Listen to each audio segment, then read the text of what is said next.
Keeping it simple in the kitchen doesn't mean you can't have amazing food that not only looks incredible, but tastes fantastic too. My first recipe is so easy, it removes the stress from cooking and is a pleasure to make. Chili beef lettuce wraps. Cooking should never be a chore. The more you cook, the more confident you become. That way, you actually start to enjoy it. And that's the key to good cooking. Have a bit of fun along the way. This is minced beef and minced pork. The pork needs to sit in there, otherwise the beef's going to dry out. It's really important to season the mince before you cook it. Pan, nice and hot. Touch of olive oil. Mince in. Break it up like that really helps to sort of separate it so you can fry it off with a lot of colour. With your spoon, just go through. And start breaking that up. The most important thing to remember is mince is made up of cheap cuts, brisket, belly, and short rib. So it needs help. And frying off the mince for colour is so important. If this pan wasn't hot, your mince is going to boil. There's a horrible grey colour on there, and there's no flavour on your mince. Taste a little bit. Tastes delicious. It's seasoned beautifully. See how crispy it's going. Take it much further than you've ever taken mince before. Nice and crispy. Smells incredible. And draining it is crucial. It keeps the mince nice and crispy, and you get rid of that excess fat. That's lovely. Now, just wipe out the pan, don't wash it. Low gas. Now we're going to add texture to the mince. Finely chopped chilli, ginger, garlic, and spring onions. Spring onions give the sort of mince a really nice freshness because it just gives that crunch, nice and thinly. Now, I'll fry off the chilies, the ginger and the garlic first. Sesame seed oil, teaspoon only in. Garlic, chili, ginger in. Fry that off nicely. The sesame seed oil just lifts up the whole flavour. Touch of brown sugar, that starts to really caramelise the chili, the garlic and the ginger. Mince in. Now, my fish sauce. That gives it the saltiness. You can see now why it was so important to get that mince really crispy, because nothing's going soggy, it's staying really crispy. Fresh lime, that makes the mince fragrant. And then lime juice, roll it. And squeeze that in there. Incredible. I've got the salty, I've got the heat, I've got the sweetness, now I've got the acidicness as well. And then finally, my spring onions in. Right at the last minute, so I've got crunch in there as well. Smells amazing. Literally cook the mince now with sort of 30 seconds to go. Gas off and take it out. Looks incredible. Smells so inviting. To go with the chili beef, I'm making a simple sweet and spicy dipping sauce so everyone can dress the crispy mince to their own taste. Dipping sauce, a little teaspoon of the brown sugar, soy sauce. Gives it that nice sort of dark, rich colour. Sesame seed oil, a tablespoon, and just top that up with a tablespoon of olive oil. That stops the sesame seed oil becoming too rich. A teaspoon of fish sauce, and then a touch of chili. We leave the seeds in again. I want the heat in that sauce.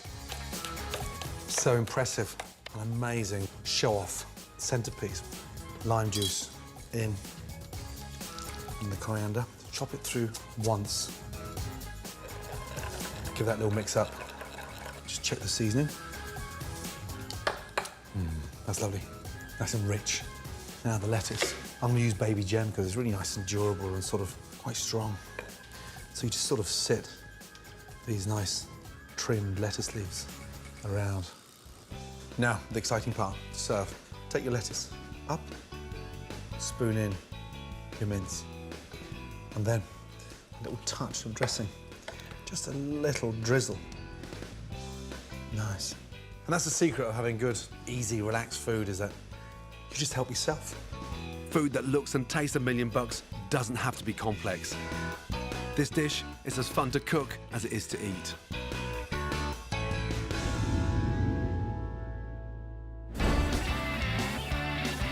One of the keys to keeping it simple is to prepare all the ingredients in advance. The more organised you are in the kitchen, the easier cooking becomes. Here are 3 of my favourite quick recipes that with a bit of advanced preparation are so simple to make. Starting with my easy, fragrant fried rice.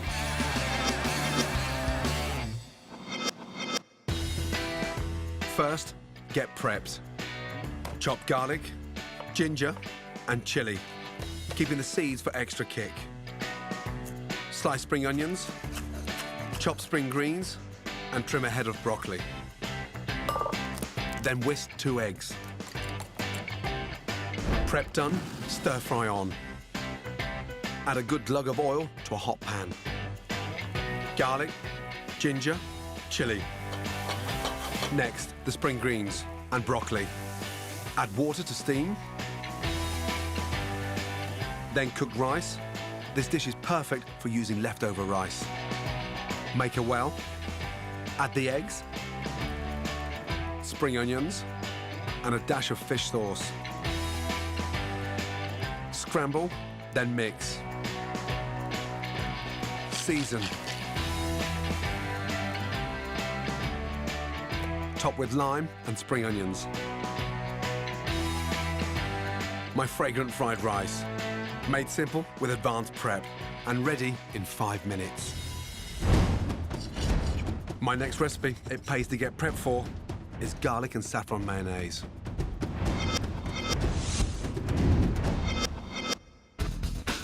First, get your ingredients to hand. Eggs should be out of the fridge and at room temperature. Soak saffron in warm water. Saffron is the most expensive spice in the world, made from the dried stigma of crocus flowers. But even a pinch gives a fantastic taste and a wonderful colour.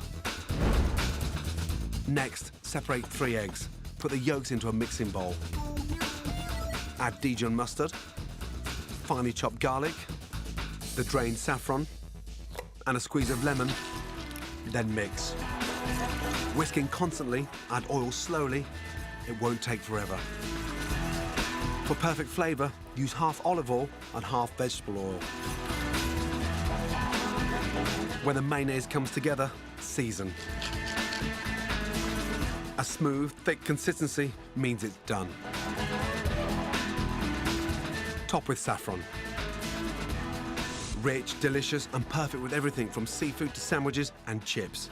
My second recipe, garlic and saffron mayonnaise. Easy to get right as long as you've planned ahead. My final dish, that's a cinch to cook with a little advanced prep work, is mussels with celery and chilli. First, prep the veg, chop spring onions, shallots, a clove of garlic, and chilli to taste. Then thinly sliced celery, add a bay leaf and thyme, veg ready. Add oil to a pan and fry.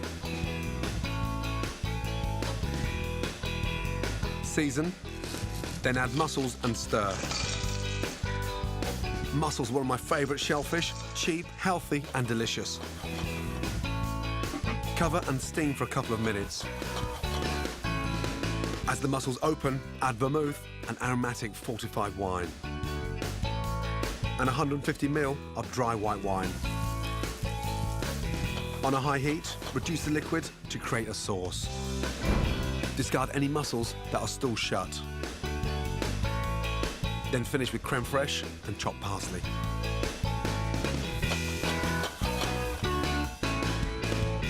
Minimal prep and cooked in less than 10 minutes. My mussels with celery and chilli. Impressive, affordable and super speedy. Make it simple in the kitchen by prepping your ingredients in advance, and I promise you'll find these 3 recipes a pleasure to make. Amazing.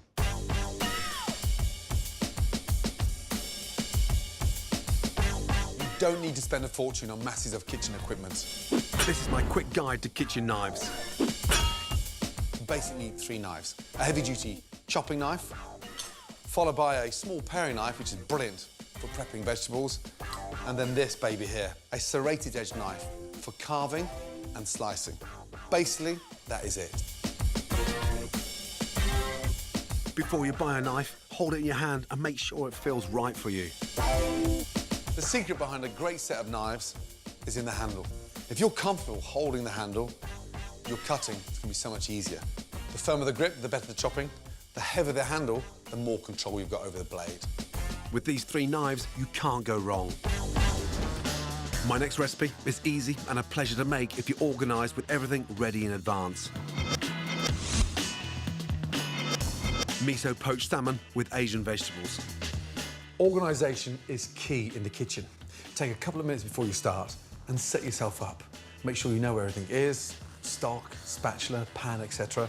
It becomes less stressful, but more importantly, the end results are incredible. First off, get your pan on. Whisk and stock. Start off with this amazing fermented soybean puree. Into the pan, 3 nice tablespoons. Gas on. Now get your fish stock and whisk into the puree. Be generous with the stock. You want this nice, light broth, basically.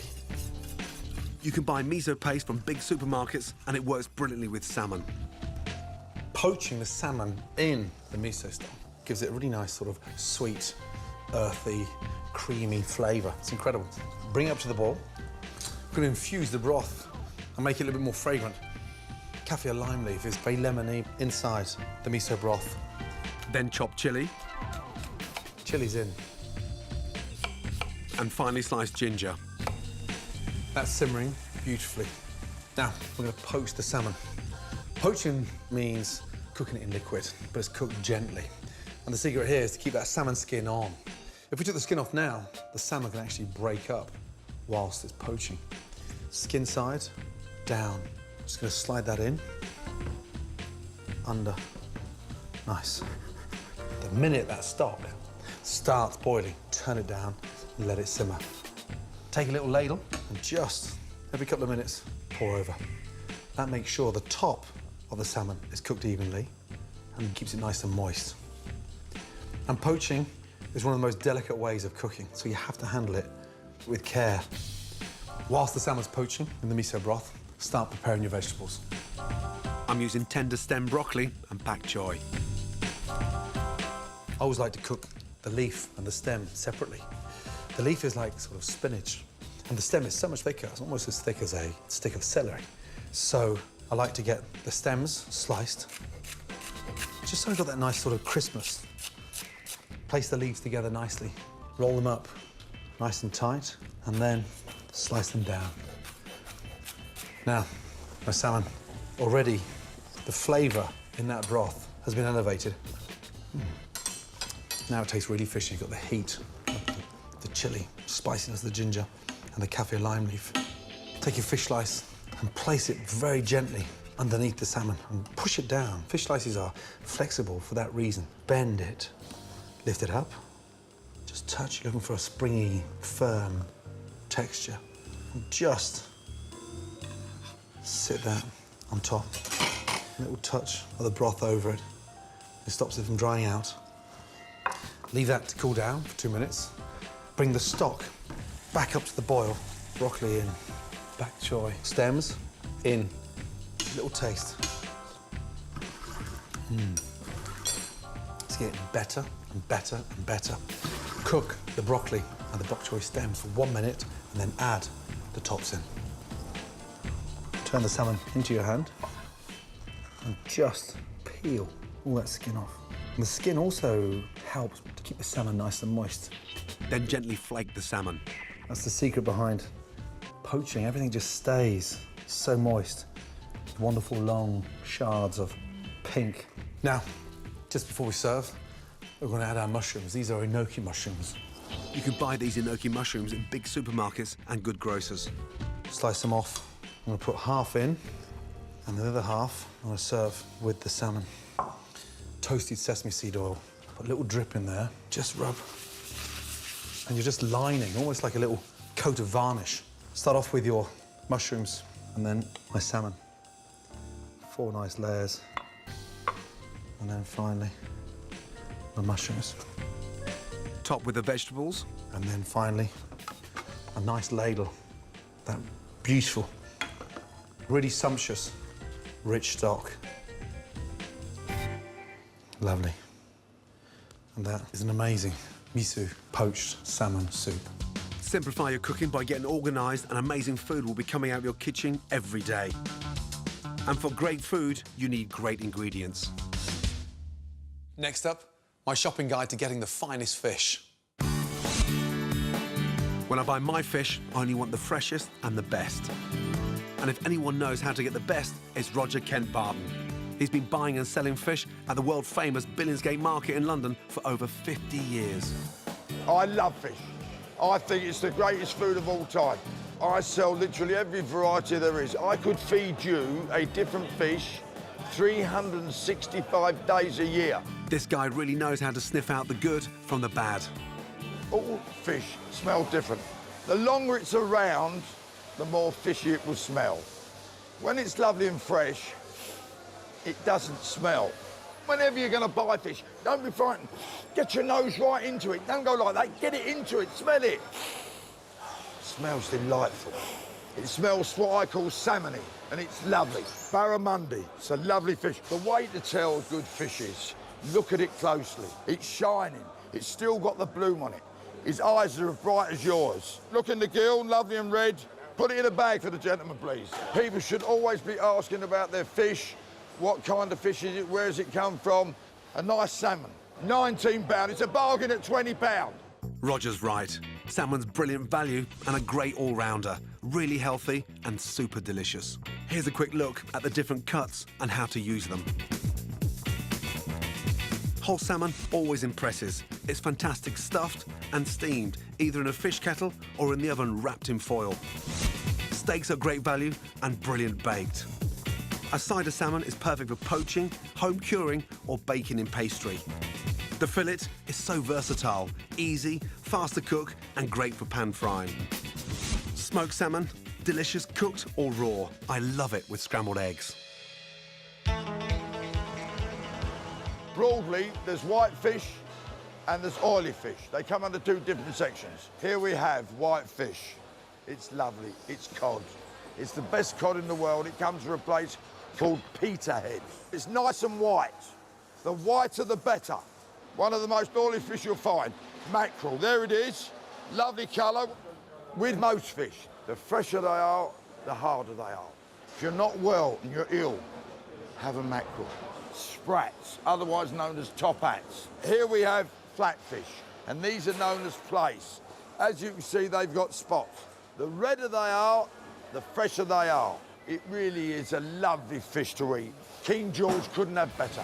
For fish fresh enough for royalty, follow your fishmonger's advice and you'll never, ever have another dodgy Dover sole again. Next, my tricks of the trade and kitchen tips. First, how to chop an onion. This is the root. That's absolutely crucial. Leave that on there. If you cut that off, the onion will start to bleed and you'll start crying rapidly. Slice going forward. Let the weight of the knife do the work. 3 fingers, 1 in front, 2 behind. And this part of the knuckle is going to guide the knife. Fingers on top of the onion, point the knife towards the root and try to get as close to the root as possible. Nice, long stroke. And then push the onion back together. Push the knife halfway into the onion. Slightly tilt the knife down. 1 at the top. And then gripping the onion like a tennis ball, holding it together in place. With the weight of the blade to cut through that onion to get to the base of the root. Again, turn it round, up and down motion. And that's what we're left there. No waste, just the root. And look, there, you've got a really nice, finely chopped onion. So much great cooking depends on starting with a high enough heat.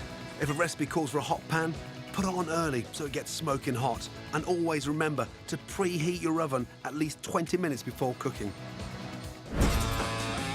A clean cook is an efficient cook. My tip for a tidy cooking area is to always have a waste bowl next to you. It saves you going back and forth to the bin. Never add salt to eggs before cooking them because it ruins the texture and dulls the colour. Instead, save your seasoning to the very end. The key to cooking meat is to make sure it's at room temperature before you begin. Cooked straight from the fridge, the muscle fibres will be tight, which results in tough meat, and always let it rest afterwards, so it relaxes, becoming tender and juicy.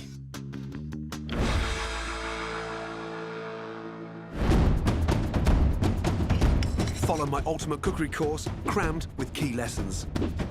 Top tips and 100 recipes to stake your life on, and you'll literally be cooking yourself into a better chef. Many of these amazing recipes Are on my app. Please check out the App Store for details. Go on, get cooking.